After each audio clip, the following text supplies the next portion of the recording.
ஹக்கை நீ எப்படி செலவழித்தாய் என்று அல்லாஹ் கேட்டால் நாம் நரகத்துக்கு செல்லுவதற்கு அது மட்டும் போதும். சகோதரர்களே, சிந்தித்து பாருங்கள். இது இன்றைக்கு மிக சர்வசாதாரணமாக நடந்து கொண்டிருக்கின்ற சமூகத்தில் நடந்து கொண்டிருக்கின்ற தீமை.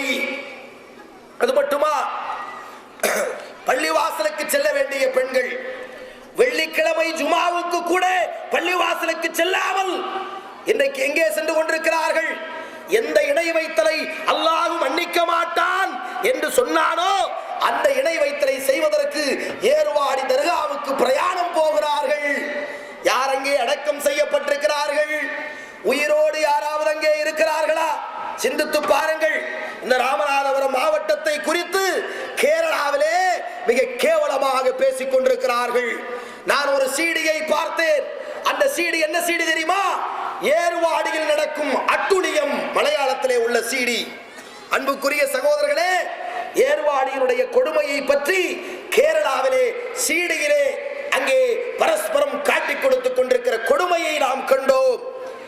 2 வருட காலம் ஒரு மலையாளியை, அவனுக்கு எந்த புத்தி சுவாதீன கோளாறும் கிடையாது, நல்ல நிலையிலே உள்ளவனை ஏர்வாடியிலே சங்கிலியிலே கட்டி போட்டு தினமும் கொடூரமாக தாக்கியதாக அந்த சீடியிலே அந்த சகோதரன் வாக்குமூலம் தருவதை என்னுடைய 2 கண்கள் கொண்டு பார்க்கிற போது, மனிதனாக இருந்து கொண்டு ஒரு மனிதன் அதை பார்க்க முடியாது சகோதரர்களே. அப்படிப்பட்ட கொடூரங்களை இந்த தேர்வாடி தர்காவிலே அந்த சகோதரன் அனுபவித்திருக்கிறான். அது மட்டுமா, என் கணவனுக்கு நோய் இருக்கிறது என்று சொல்லி நோய் தீர்ப்பதற்காக ஒரு இஸ்லாமிய சகோதரி ருக்கையா என்று சொல்லக்கூடிய ஒரு மலையாளி பெண் அங்கே செல்லுகிறாள் ஏர்வாடிக்கு. கணவனை விட்டு மனைவியை சங்கிலியிலே போடுகிறார்கள். சிந்தித்து பாருங்கள். அந்த பெண் ஓராண்டு காலம் கதறுகிறாள், உனக்கு கேஸ் எடுக்கவில்லை, இன்னும் கேஸ் முடிந்தால்தான் நீ போக வேண்டும். போலீஸ் ஸ்டேஷனிலே காவல்துறை ஆய்வாளர் சொல்லுவதை போல கேஸ் இன்னும் எடுக்கவில்லையா, எஃப்ஐஆர் இன்னும் பதிவு செய்யவில்லையா, அங்கே படுத்துக்கொள் என்று சொல்லி நல்ல அழகான பெண்மணி 18 வயது நிரம்பாத அந்த பெண்ணை 1 வருட காலம் ஏர்வாடியிலே தன்னுடைய காலிலே வளையங்களை போட்டு அழுது அந்த பெண்மணி பத்திரிகையும் உள்ளே போக முடியாது. கடைசியிலே 2 சகோதரர்களுக்கு தெரிந்து இரவோடு இரவாக அந்த பெண்மணியை காப்பாற்றியதாக அந்த கேசட்டிலே நான் பார்த்தேன். சகோதரர்களே, சிந்தித்து பாருங்கள். அது மட்டுமா, கபர்களுக்கு பூ போடப்பட்டிருக்கிறது. இப்ராஹிம் பாத்துசாவா அந்த பூ மேலே போய் ஒருவர் படுத்துக் கொண்டு கதறி அழுகிறார். இவரிடத்திலே இஸ்லாம் இருக்கிறதா? இஸ்லாமிய வரலாற்றிலே யாராவது ஒருத்தர் இப்படி செய்திருக்கிறார்களா? சிந்தித்து பாருங்கள். கபரஸ்தானுக்கு போகக்கூடிய பெண்கள் மீது சாபம் உண்டாகட்டும். நபிகள் நாயகம் ஸல்லல்லாஹு அலைஹி வஸல்லம் அவர்கள் சொன்னார்களே, கபர் பூஜை செய்கிறார்களே, சமாதி வழிபாடு செய்கிறார்களே, இவ்வளவு இஸ்லாத்தையும் தொண்டைகளிலே இந்த சமுதாயத்திற்கு எத்தி வைத்தும் கூட டூர் போறது ஏர்வாடிக்கு. சிந்தித்து பாருங்கள். நரகத்திற்கு போவதும் ஏர்வாடி தர்காவுக்கு போவதும் 2ம் சமம்தான். நரகத்திற்கு சீட்டு வேண்டுமா? நடங்கள், எல்லோரும் ஏர்வாடி தர்காவுக்கு போங்க. நரக சீட்டு எங்கே விற்பனை செய்யப்படுகிறது? ஏர்வாடியிலே. நரக சீட்டு 2வது செகண்ட் கிளாஸ் சீட்டு நரகத்திலே விற்பனை செய்யப்படுகிறது. இதோ நாகூர் நரகத்திலே, ஏர்வாடி நாகூர் தர்காக்களிலே நரக சீட்டை வாங்குவதற்கு கணவனுடைய பணத்தை செலவழித்து கார் வைத்து போகக்கூடிய கொடுமையை நாம் பார்க்கிறோம். இதுல இஸ்லாத்துல இடம் இருக்கா இதற்கு? குர்ஆனிலே அல்லாஹ் சொல்லுகிறானா ஏர்வாடி தர்காவுக்கு போங்கன்னு அல்லாஹ் சொல்றானா? சிந்தித்து பார்க்க கடமைப்பட்டிருக்கிறோம். நபிகள் நாயகம் ஸல்லல்லாஹு அலைஹி வஸல்லம் அவர்கள் சொன்னார்கள், லஹனல்லாஹு யஹூத வன் நஸாரா இத்தகது அம்பியாய் மசாஜிதா. என்ன சொல்லுகிறார்கள்? சாபம் உண்டாகட்டும், சாபம் உண்டாகட்டும், சாபம் உண்டாகட்டும் என்று நபிகள் நாயகம் ஸல்லல்லாஹு அலைஹி வஸல்லம் அவர்கள் சபித்து விட்டு சொல்லுகிறார்கள். நபிமார்களுடைய கபர்ஸ்தான்களை வணக்க ஸ்தலமாக ஆக்கியவர்கள் மீது அல்லாஹ்வு சாபம் உண்டாகட்டும், அல்லாஹ்வுடைய சாபம் உண்டாகட்டும் என்று சொல்லுகிறார்கள். யஹூத வன் நஸாரா, கிறிஸ்துவர்களும் யூதர்களும் அந்த காலத்திலே ஈசா நபியினுடைய மூசா நபியினுடைய, இப்ராஹிம் நபியினுடைய கபர்களை இதே போல வழிபட்டு வந்தார்கள். அவர்கள் மீது சாபம் உண்டாகட்டும் என்று நபிகள் நாயகம் ஸல்லல்லாஹு அலைஹி வஸல்லம் அவர்கள் சபித்திருக்கிறார்கள். நபிகள் நாயகம் ஸல்லல்லாஹு அலைஹி வஸல்லம் அவர்களே நபிமார்களை வணக்க பொருளாக எடுத்துக் கொண்டதற்கு, நபிமார்களுடைய கபர்களை வணங்குமிடமாக ஆக்கிக் கொண்டதற்கு சபிக்கிறார்கள். இங்கே எந்த நபி உட்கார்ந்து கொண்டிருக்கிறார்கள்? சிந்தித்து பாருங்கள். எந்த ஒரு மன்னனும் எந்த ஒரு சகாபியும் இந்தியாவுக்கு வந்ததற்கான வரலாறே கிடையாது. இங்கே இப்ராஹிம் பாத்ஷா வருகிற போது திருப்பாண்டியன் என்று சொல்லி ஒருவர் இருந்தாராம். திருப்பாண்டியன் என்று வரலாற்றிலே யாராவது உண்டா? நூற்றாண்டு கால வரலாற்றிலே திருப்பாண்டியன் என்று ஒரு ஆள் இந்த சமுதாயத்திலே கிடையாது. அதே போல பெண்கள் திருமணம் முடிந்தவுடன் நேராக எங்கே போகிறார்கள் தெரியுமா? வீட்டுக்கல்ல, ஏர்வாடிக்கு, கபரிலே கிடத்து கொண்டிருப்பவர்களிடத்திலே போய் நாங்கள் திருமணம் செய்து விட்டோம், ஆசீர்வாதம் செய்யுங்கள். இது யார் சொல்லக்கூடியது? திருப்பதி கோயிலுக்கு போகக்கூடியவர்கள் சொல்லக்கூடிய வேலையை சொல்லக்கூடிய அந்த சொல்லை ஏர்வாடி தர்காவிலே ஒரு முஸ்லிம் சொல்லுகிறார் என்று சொன்னால் இவன் மார்க்கத்திற்கு ஒப்பானவனா? நபிகள் நாயகம் ஸல்லல்லாஹு அலைஹி வஸல்லம் சாபத்திற்கு பிறந்திருக்கிறார்கள். சகோதரர்களே, சிந்தித்து பாருங்கள். அதே போல அல்லாஹ் இவர்களுக்கு கொடுத்திருக்கின்ற செல்வங்களை காணிக்கையாக கொண்டு போய் அந்த கபர்களிலே கொட்டுகிறார்கள். பேயாடுகிறதாம். அங்கே யாரை வைத்து பேயாடுகிறார்கள்? போய் பார்த்தால் மனிதன் பார்க்க முடியாது. பெண்கள் இரவு நேரத்திலே அங்கேயும் இங்கேயும் அந்த கபரை சுற்றி ஓடிக்கொண்டிருக்கிறார்கள். மறைக்க வேண்டிய பகுதி மறைக்கப்படுவது கிடையாது. ஆணும் பெண்ணும் சமமாக படுத்து கிடக்கிறார்கள். ஒரு ஆணை இன்னொரு பெண், ஒரு பெண்ணை இன்னொரு ஆண் நேருக்கு நேராக பார்ப்பதற்கு இஸ்லாத்திலே அனுமதி உண்டா? பர்தா இல்லாமல் ஒரு ஆணும் பெண்ணும் தனித்திருப்பதற்கோ அல்லது பார்ப்பதற்கோ இஸ்லாத்திலே அனுமதி கிடையாது. ஆனால் இந்த தர்காக்களிலே என்ன நடக்கிறது? உங்களுக்கு இன்றைக்கு இரவு கேஸ் எடுக்கப்படும். அக்கீம் டாக்டர் ஆபரேஷன் பண்ணுவாரு, படுத்துக் கொள்ளுங்கள் என்று சொல்லி படுக்க வைத்திருக்கிறார்கள். பக்கத்திலே அந்நிய ஆண். தெருவிலே படுத்தால் யார் படுத்திருப்பார்கள்? வெட்ட வெளியிலே ஒரு பெண் உறங்கும் போது அவளுடைய சூழ்நிலை என்னவாக இருக்கும்? அவளுக்கு அவளை தெரியுமா? அவளுக்கு மற்றவர்களை தெரியுமா? நடந்து கொண்டிருக்கிறது இஸ்லாத்தின் பெயரால் நடந்து கொண்டிருக்கிற தீமை. அன்புக்குரிய சகோதரர்களே, இந்த ஏர்வாடி தர்காவை நோக்கி முஸ்லிம் சகோதரர்கள் ஜிகாது செய்தால் கூட அது அனுமதிக்கப்பட்டிருக்கிறது என்று நான் சொல்லுவேன். சகோதரர்களே, அப்படிப்பட்ட கொடுமை இஸ்லாத்தின் பெயரால் இந்த ஏர்வாடியிலே நடந்து கொண்டிருக்கிறது. அதுக்கு கூலி வாங்கக்கூடிய ஆலிம் முல்லாக்கள் காரணமாக இருந்து கொண்டிருக்கிறார்கள். அவர்கள் ஜுமாவுடைய உரையிலே இந்த மாதிரி கபரஸ்தானை கட்டிப்பிடித்து அழுகுவதற்கு போகாதீர்கள், கபரஸ்தானை வலம் வராதீர்கள் என்று சொல்லுவதற்கு நாவத்து போன கோமாளிகளாக படித்த அறிவாளிகள் இருந்து கொண்டிருக்கிறார்கள். இங்கே சத்திய இஸ்லாத்துடைய பிரச்சாரம் நடந்து கொண்டிருக்கிறது.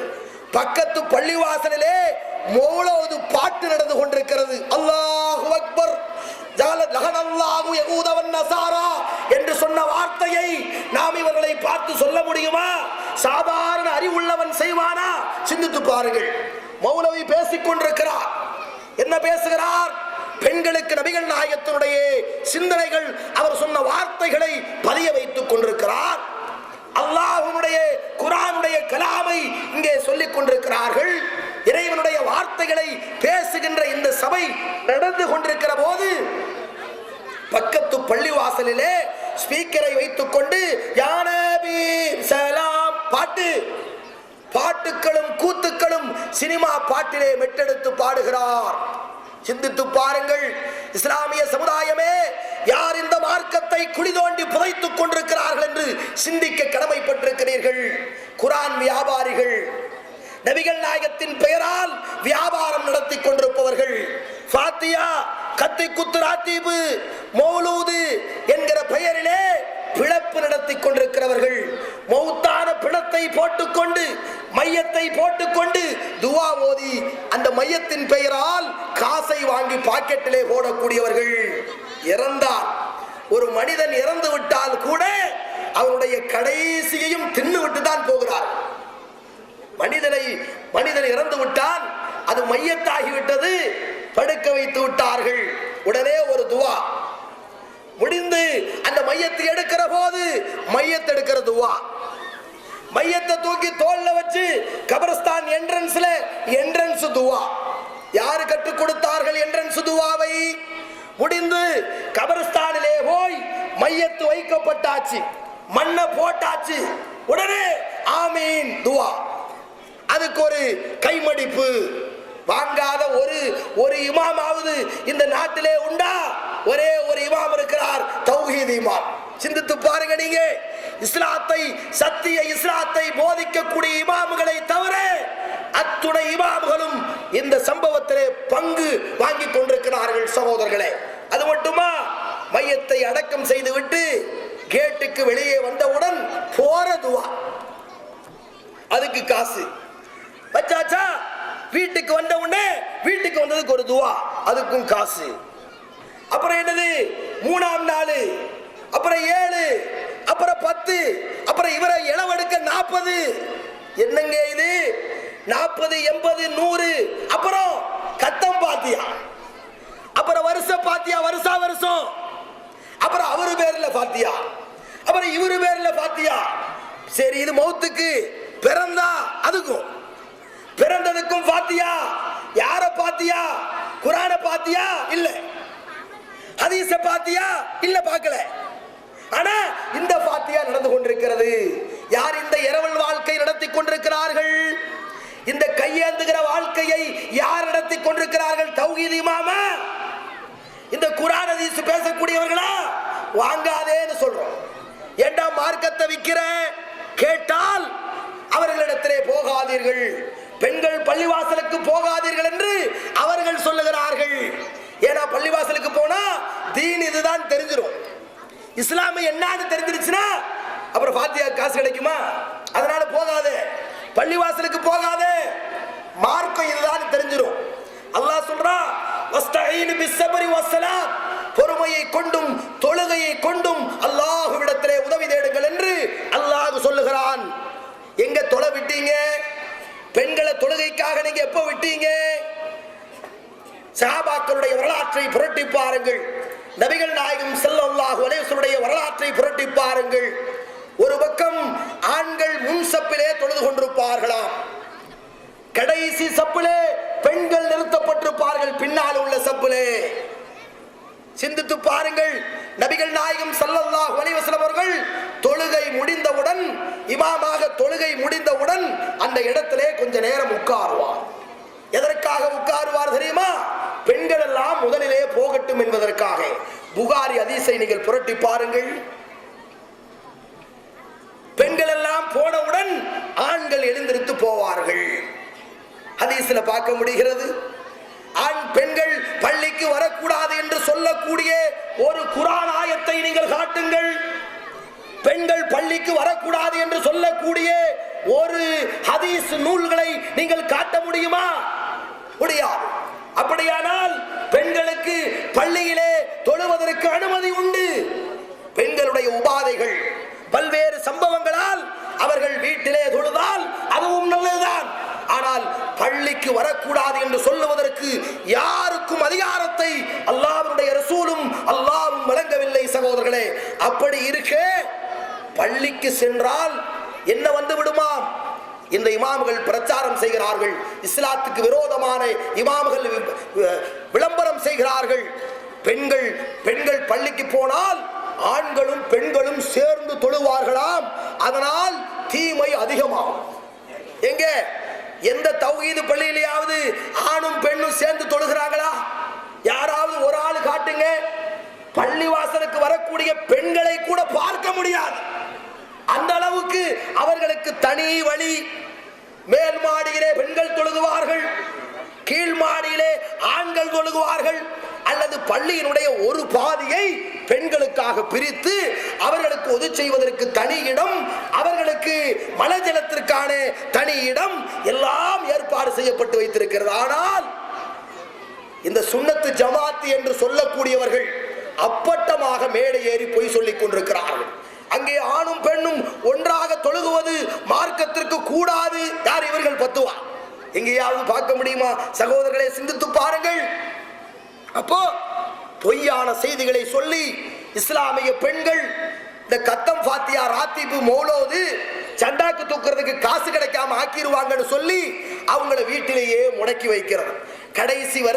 கடைசி வரையிலே இந்த பெண்களுக்கும் மார்க்கம் என்னவென்று தெரியாமல், குழந்தைகளுக்கும் தீன் என்னவென்று தெரியாமல், கடைசி வரையிலே அவர்கள் ஏமாளியாக உட்கார்ந்து கொண்டிருக்க வேண்டும், இந்த கோமாளிகள் சம்பாதிக்க வேண்டும் என்று முடிவு செய்திருக்கிறார்கள் என்று சொன்னால், அதை இன்ஷா அல்லாஹ் அல்லாஹ்வுடைய மாபெரும் கிருபையிலே இதோ திரண்டு வந்திருக்கிறாரே இந்த பெண்கள், அவர்கள் புரிந்து கொள்ளுவார்கள்.